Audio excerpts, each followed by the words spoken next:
శ్రీమాత్రే నమః. శ్రీ గురుభ్యో నమః. పోయిన వారాహి దీక్షలో చాలామంది అభ్యంతరాన్ని అంటే కామెంట్ల రూపంలో చెప్పారంట. కామెంట్ చేసే వాళ్ళకు ఒక సూచన, ఒక సూచిక ఏమిటంటే, మీరు ఏదైనా ఒకటి అనేటప్పుడు, ఉదాహరణకి ఇక్కడ వ్యాపారం జరుగుతుంది అన్నారు, సంతోషం, మీ మనసుకి ఏమనిపిస్తుంది అనవచ్చు. ఎందుకంటే భావ ప్రకటన స్వేచ్ఛ అనేది ప్రకృతి మనకి ఇచ్చినటువంటి రిజర్వేషన్. రాజ్యాంగం చట్టాలు ఇచ్చిన రిజర్వేషన్, నేచరే మనకు ఆ హక్కునిచ్చింది కాబట్టి చక్కగా మాట్లాడుకోగలుగుతున్నాం. ఈ భావ ప్రకటన స్వేచ్ఛ, ఈ వాక్కు స్వతంత్రతను సద్వినియోగపరుచుకుంటే చాలా మంచిది. కానీ అక్కడ లేనిది గనక మనం అన్నామనుకోండి, ఉదాహరణకి ఇక్కడ వ్యాపారం జరుగుతుందని నువ్వు మాట పరేసుకున్నావు, నోరు జారినావు. వాస్తవంగా ఇక్కడ ఆ వ్యాపారం జరిగి కమర్షియల్ ఉంటే మీకు ఏ దోషం రాదు, ఆ పాపం మాకు తగులుతుంది. కానీ ఇక్కడ వ్యాపారం లేకున్నా, ఇక్కడ ఏ కమర్షియల్ లేకున్నా నువ్వు అన్నావనుకో, దాని మూల్యం కూడా అనుభవించాల్సి వస్తుంది. ఎందుకంటే ఇది law of system of nature, ఇది ప్రకృతి యొక్క ధర్మం. ప్రకృతిలో నీవు ఏదైతే ఇన్పుట్ ఎంట్రీ చేస్తావో అది ఉంటే యాక్సెప్ట్ చేస్తుంది, లేకపోతే దాని రిటర్న్ నీకే పంపుతుంది. ఎవరు వదలమని చెప్పారు? బ్రహ్మాస్త్ర ప్రయోగం చేసిన తర్వాత ఆ బ్రహ్మాస్త్రాన్ని ఉపసంహరించగలిగితే శాంతిస్తుంది, లేకపోతే నీ మీదనే దాడి చేసినట్లు. నోరుంది కదా అని, బుద్ధి ఉంది కదా అని చెప్పేసి ఏది పడితే అది కామెంట్ చేయకండి.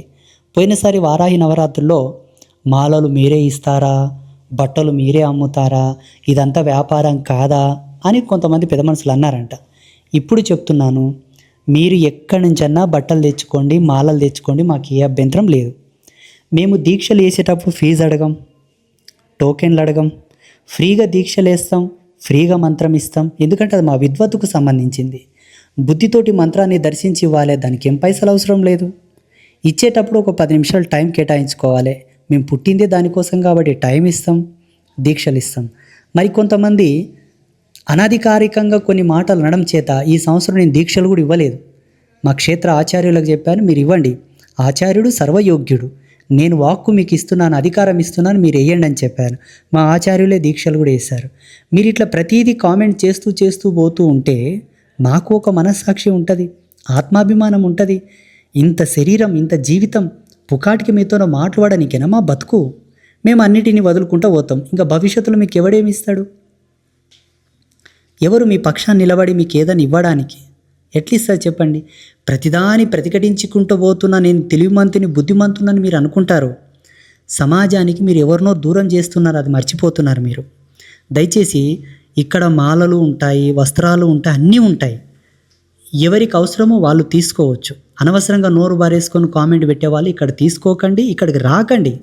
మీకు ఫ్రీగా ఇచ్చే గుళ్ళ గోపురాల కాడికే వెళ్ళండి. మాకంత స్తోమతి లేదు, మేము మీకు ఫ్రీగా ఇచ్చేటంత స్తోమతి మాతో లేదు. జగన్మాత ఇచ్చిన బుద్ధి, జ్ఞానము, ఓపిక, ఆ మనస్సు ఉంది కాబట్టి మా సమయం ఇస్తాం, మాకు వచ్చిన మంత్రాలను మీకు ఇస్తాం, అవి మేము ఇవ్వగలం. స్పిరిచువల్ నాలెడ్జ్ని మీకు ఫ్రీగా ఇవ్వగలం. ఇక్కడ చూడండి, భోజనాలకు మేమేం డబ్బులు తీసుకోము, అలాగే దర్శనాలకి ఏం టికెట్లు లేవు, టోకెన్లు లేవు. ఉచిత దర్శనాన్ని ఇస్తున్నాం అమ్మ దగ్గర. మీరు ఏదన్నా చేసుకోవాలంటే మీరు చెల్లించుకోవాలి, అవసరం లేదంటే వద్దు. చక్కగా ఫ్రీగా దర్శనం చేసుకొని వెళ్ళిపోండి. దీనికి కూడా మీరు అభ్యంతరం వ్యక్తం చేస్తే దానికి మేమేం చేయలేము, అది మీ విఘ్నత, మీ గొప్పతనంగానే భావిస్తాం. కాబట్టి దయచేసి ఎవరు కూడా తప్పార్థం చేసుకోవద్దు. మీరు వస్త్రాలు బయట నుండి తెచ్చుకోండి, మాలలు బయట నుండి తెచ్చుకోండి, మీకు ఇక్కడ ధారణ చేయిస్తాం, ధరింపజేస్తాం. అందరికీ శ్రీమాత అనుగ్రహ ప్రసాద సిద్ధిరస్తు, తథాస్తు.